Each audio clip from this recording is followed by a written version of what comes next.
1987 में फिल्म आज में कराटे टीचर का रोल निभाकर अपने करियर की शुरुआत करने वाले राजीव भाटिया यानी अक्षय कुमार आज बन चुके हैं फ्लॉप कुमार। क्यों? क्योंकि कंसिस्टेंटली उनकी फिल्में फ्लॉप होती जा रही है। भाई अक्षय कुमार मेरे लिए तो इमोशन है और आज के टाइम में हर एक्टर का भी यही कहना है कि उनकी कॉमिक टाइमिंग के लेवल को मैच करने का प्रयास करके ही वो कॉमेडी करते हैं। अब बहुत से ऐसे एक्टर हैं जो एक ही जॉनरा पकड़ के अपने करियर को निपटा लेते हैं, लेकिन अक्षय कुमार एकमात्र ऐसे एक्टर है जिन्होंने वक्त के साथ अपने एक्शन हीरो की इमेज को कॉमेडी में कन्वर्ट करके लोगों के दिलों में अपनी जगह बना ली और इसी के चलते चलते उन्होंने हमें ऐसी मूवीज दी है जो हमारी लाइफ का पार्ट बन चुकी है। और मैं इस बात की गारंटी दे सकता हूँ कि जब भी आपका मूड खराब होता होगा या आप कभी लो फील करते होगे तो मूड को अच्छा करने के लिए आप अपनी फेवरेट कॉमेडी मूवी देखते होगे और उस फेवरेट कॉमेडी मूवीज की लिस्ट में कोई ना कोई मूवी तो अक्षय कुमार की जरूर होगी। तो भाई कहने का तात्पर्य यह है कि ऑडियंस की लाइफ में वो भी अपने काम के जरिए अगर आप उनका दुख दूर कर पा रहे हो तो आई डोंट थिंक सो कि इससे बड़ी अचीवमेंट किसी भी एक्टर के लिए हो सकती है और अक्षय कुमार इस चीज में नंबर 1 है। और कोविड के बाद से लगभग उनकी 15 फिल्में आ चुकी है जिसमें से 13 फिल्में फ्लॉप रही हैं और जो 2 हिट रही हैं उसका भी एक रीजन था क्योंकि सूर्यवंशी में बड़ी स्टार कास्ट थी और बड़े स्टार डायरेक्टर थे और OMG 2 में तो वैसे भी वो सपोर्टिंग रोल में ही थे। लेकिन सबसे बड़ा डिसएडवांटेज ये कि इन फ्लॉप फिल्म्स के दौर में उनकी बहुत सी फिल्में ऐसी थी जो रियल में अच्छी थी और वो फ्लॉप होना डिजर्व नहीं करती थी, लाइक मिशन रानीगंज, अतरंगी रे, सरफिरा और रक्षाबंधन। लेकिन back to back film release करने की वजह से उनकी फिल्म को देखने के लिए ऑडियंस में जो एक्साइटमेंट हुआ करता था वो अब खोता हुआ नजर आ रहा है। और शायद अगर अक्षय कुमार ऐसा ना करते और थोड़ा रुक कर इन फिल्म को रिलीज करते तो इनके हिट होने के चांसेस भी हो सकते थे। अब इसके लिए आप SRK को देख सकते हो कि 4 साल बाद अपना कमबैक करके अगर आपकी फिल्म 1000 करोड़ का बिजनेस कर रही है तो भाई आप भी थोड़ा सा वेट कर लो और अपना कमबैक कर लो जैसे पहले किया था। अब आप साल में 6 फिल्म्स कर रहे हो जिसका लाइफ टाइम कलेक्शन भी उसके बजट को छू नहीं पा रहा है, तो इससे अच्छा है थोड़ा सा वेट करके ऐसी फिल्म कर लो जिससे लंबी छलांग लग जाए। अब जिनको नहीं पता तो उनको बता दो कि ये दौर अक्षय कुमार की लाइफ में पहले भी आ चुका है जहां उनकी लगातार एक के बाद एक फिल्में फ्लॉप हो रही थी और उस टाइम उनकी कैनेडियन सिटीजनशिप की कंट्रोवर्सी भी चल रही थी जिसने उनकी प्रॉब्लम और बढ़ा दी थी। लेकिन फिर भी इंस्पाइट ऑल ऑफ दिस उन्होंने अपना कमबैक किया और खुद को सही साबित किया। पर अब लगता है उस दौर के बादल फिर से अक्षय कुमार के सर पर मंडराने लगे हैं और आखिर क्यों चाह के भी अक्षय कुमार उससे पीछा नहीं छुड़ा पा रहे हैं। तो आइए एक एक करके उसी के बारे में थोड़ा सा बात कर लेते हैं। अब आपने ये जरूर सुना होगा कि भाई ज्यादा अवेलेबल मत रहा करो वरना आपकी वैल्यू कम हो जाएगी। सेम फंडा अक्षय कुमार की फिल्म में भी अप्लाई होता है क्योंकि इनकी फिल्में हर 2 महीने में थिएटर में टपक जाती है। अब भाई ऐसे किसी को फर्क पड़े या ना पड़े लेकिन जनता को फर्क पड़ रहा है क्योंकि वो तो यही सोचते कि भाई अक्षय कुमार की फिल्में तो हर 2 महीने में आ जाती है तो थिएटर में जाके उसको देख के अपने पैसे क्यों बर्बाद करें, जब OTT पे आएगी तब उसको देख लिया जाएगा। अब अगर इस तरह की इमेज आपके ऑडियंस के सामने क्रिएट हो जाती है तो आपको समझ जाना चाहिए कि आपके करियर में दुविधा आने वाली है। और भाई ऐसा भी नहीं कि अक्षय कुमार ये सब देख नहीं रहे या समझ नहीं रहे, लेकिन सबसे बड़ा दुख इस बात है कि जब उनसे इंटरव्यू में पूछा जाता है तो उनका ये कहना होता है कि जब मेरी फिल्में 40 दिन में कंप्लीट हो जाती तो मैं क्या करूं।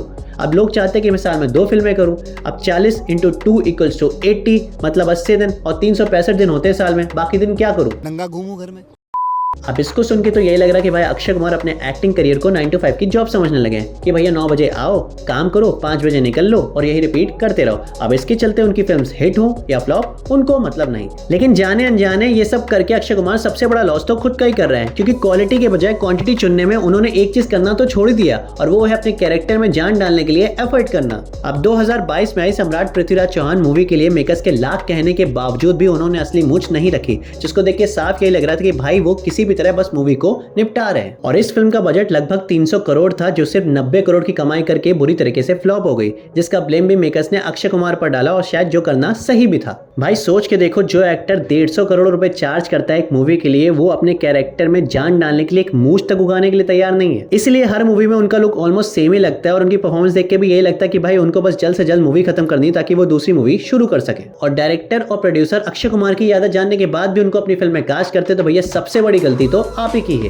क्योंकि भैया जब सामने से कोई पैसा देगा तो भाई कोई क्यों ही मना करेगा। अब इकोनॉमिक्स में एक कॉन्सेप्ट है और उसको एक एग्जांपल से समझते हैं। सपोज आपको जलेबी खाना बहुत पसंद है और आपने 100 ग्राम जलेबी भी ले ली, लेकिन जो मजा और सेटिस्फैक्शन आपको पहली जलेबी खाने में आएगा वही सेम अमाउंट का मजा और सेटिस्फैक्शन आपको आखिरी जलेबी खाने में नहीं आएगा। और यही law of dimensioning marginal utility भी कहता है, with every unit of consumed amount of satisfaction also decreased bye 1 unit. अब मैं तुम्हें रोज जलेबी खिलाऊं तो तुम्हारा इंटरेस्ट भी जलेबी में से कम हो जाएगा, लेकिन यही जलेबी अगर तुम महीने में सिर्फ एक बार खाओ तो तुम्हारा इंटरेस्ट भी बना रहेगा और तुम अगली बार खाने के लिए उसको एक्साइटेड भी रहोगे। Same problem applies on Akshay Kumar films. जब आप जरूरत से ज्यादा अवेलेबल हो जाते हो तो लोग आपकी वैल्यू करना कम कर देते हैं। तो जितनी ज्यादा से ज्यादा आप एक साल में फिल्में रिलीज करोगे उससे दुगना ज्यादा लोगों का इंटरेस्ट आपकी फिल्मों में से कम हो जाएगा और वो उसको देखने के लिए थिएटर्स में भी नहीं जाएंगे, फिर चाहे वो फिल्म कितनी भी अच्छी क्यों ना हो।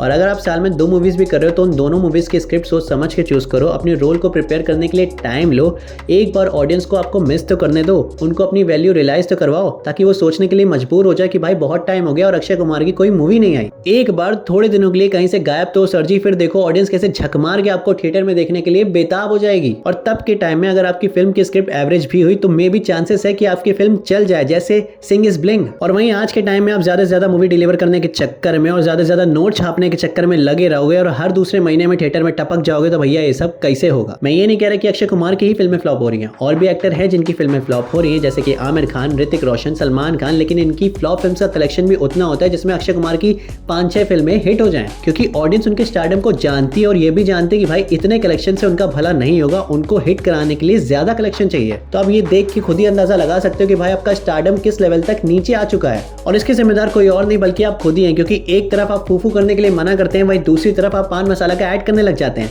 हालांकि उसके लिए उन्होंने अपने फैन से माफी भी मांगी थी, लेकिन आपने ऐसा किया ही क्यों। एंड में बस यही बोलूंगा कि अक्षय कुमार अपनी गलती मान तो रहे हैं, लेकिन ऐसी गलती मानने का कोई मतलब नहीं जब आप उसमें कोई सुधार न करें, और सब कुछ जानने के बाद भी अगर आप बार बार वही सब कर रहे हैं तो दिल से बुरा लगता है भाई। मैं तो यही विश करूंगा कि हमें हमारा पुराना राजू वापस मिल जाए, और उसकी छोटी सी झलक खेल खेल में मूवी में देखने को मिली थी, जहां उनकी कॉमेडी को देख के लग रहा था कि पाजी ट्रैक पे वापस आ रहा है। वापस आ जाओ यार, लेकिन टाइम लेकर, कोई जल्दी नहीं है, आराम से आइए।